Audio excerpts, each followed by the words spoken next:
Hey kiddies, gather round and I'll tell you a story from the bygone days of whitewater paddling. There'll be danger and excitement in this story. And speed, oh, lots of speed. And a whole lot of thrill and action too. Did I say danger? Yes?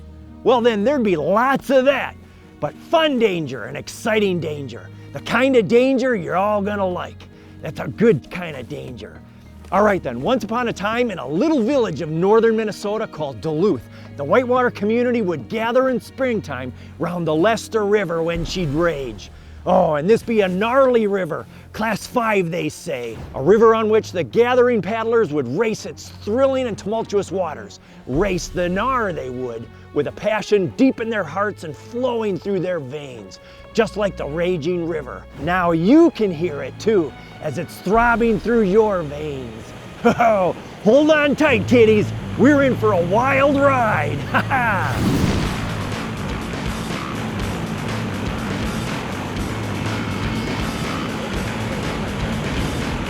Rivers along the north shore of Lake Superior drop off a plateau steeper than almost anywhere in North America. These are short runs, but they got action. The LESTER is a class 5 river with an intensity that represents the north shore of Lake Superior rivers. This is a really narrow river. It's more like a creek because it's only 30 to 40 or even 50 feet wide in most places. So you don't have a lot of room for error. It has steep drops, technical drops, long fast rapids, and nice slides. They're big, powerful, and energetic. This river is a blast with some killer action on it. Yeah, I mean, it's a world-class run. It's got great rapids, they link together, good lines. You know, there's as much as you want to chew off if you want to go big or not. So yeah, great place to have a race. Really test yourself with difficult whitewater. At the bottom, it's sticky. Bottom, yeah. 9 to 10 people made it through. Oh, risky business. Just make sure you're charging, make sure you take a stroke at the lip, get some speed. Well, there's going to be action on the river today. Oh yeah.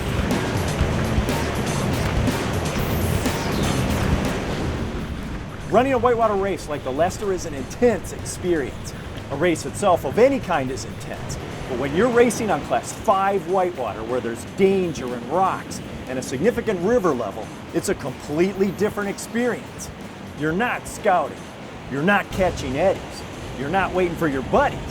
You are on the river alone, just going with as much speed and intensity as you can get, going full bore with complete disregard for any danger. You're thinking, I want to win this race and survive. When you're racing through a class 5 river like this, you got to know your line, you got to know where you are and what the rapid is like. With the water being so high, there's a lot of speed and power to the river, and that increases the danger factor because the holes get bigger and there's just a lot more power to what's going on around you. You never know what's going to happen. When you're running a race, you have to get that doubt out of your head because fear and thoughts like that will slow you down. If you're overly cautious, it can compromise your confidence and make you miss your line. So you kind of wash the danger, the fear, and the trepidation out of your system. And the rapids are steep, so if anything were to happen, you're going to be grinding and pounding on rock and possibly getting stuck in holes. You can lose your boat, lose your paddle, or you can break equipment. You can swim. You can even get injured and wind up in the hospital. The consequences of killer whitewater, separated shoulder. There's a lot that can go wrong on a river like this. So if anything happens, it's going to be happening fast and it's going to be happening hard too. There's a little bit of carnage, which you never like to see, but it's expected when you're racing down class 5. There's going to be some.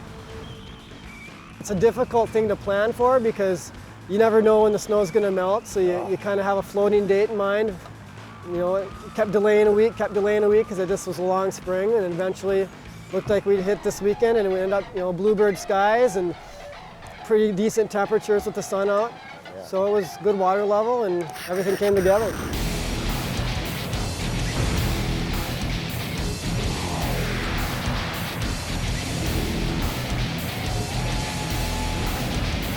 This race is really cool because it showcases that there are some stylish, skilled, expert boaters in the Midwest, that people from other places, like boaters from out west, come here and find this whitewater challenging and give a lot of props to North Shore Lake Superior. Well, this is a full-on killer exciting river. It's not for the faint of heart.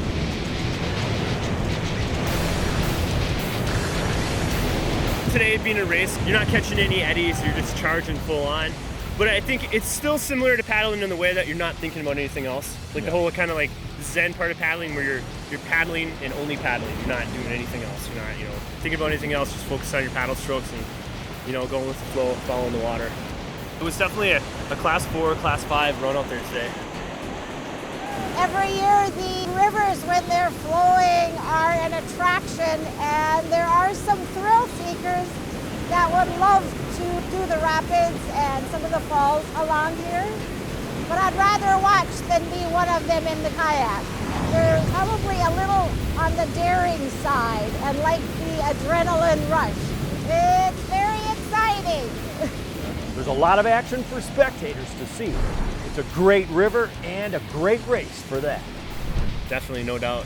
And there's a good community here as boaters, and we look out for each other, and good safety, good times, good lines.